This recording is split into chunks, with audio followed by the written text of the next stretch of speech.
Oh, hi everybody. I am outside the beautiful Royal Courts of Justice in London. What a gorgeous building. I'll tilt the camera down so you can see it. There's a crowd of people outside. There's always something cooking here. I said hello to a couple of Tommy Robinson supporters. His case will be heard in about an hour's time.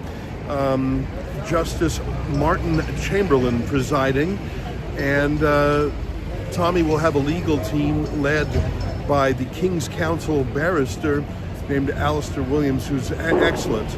I've had a chance to talk to him a little bit over the course of the last few months, and more importantly, he gets along well with Tommy and was successful for Tommy in defeating the Metropolitan Police ban on Tommy even entering the City of London. What a bizarre punishment that was. I won't get into that now, but I think it goes to the fact that there is lawfare against Tommy Robinson being waged by the government.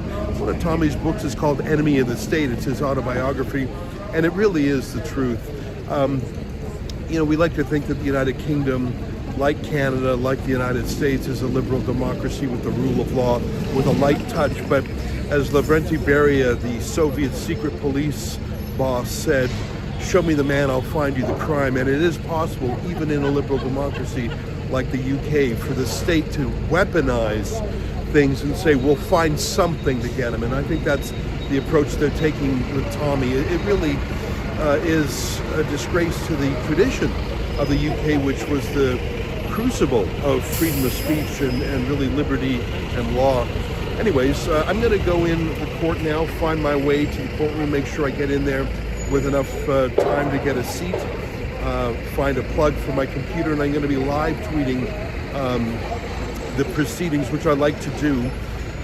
It'll be interesting to see what mainstream media attend. They typically come to Tommy's court cases, and they don't like me much because they take a very hostile point of view. I think most mainstream media journalists in the UK despise Tommy Robinson for political reasons, for reasons of class, for reasons of peer pressure.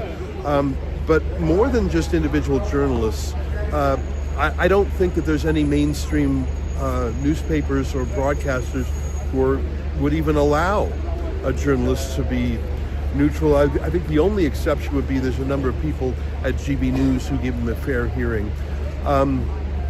But I mean, the BBC is atrocious. They're just character assassins. That's one of the reasons I believe it's important I come over here from Canada, is I just don't trust the mainstream media in this country, GB News being an exception. Anyways, I'm going to go in now.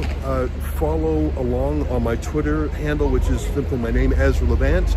And if you're seeing this video later, for example, if you live in North America, where it's still night, or very, very early morning, you can catch up at our special website, TommyReports.com. And if you feel like chipping in a few dollars or pounds to help cover my travel to get here, I'd be grateful. I flew in overnight. I slept on the plane. I came here straight from the airport.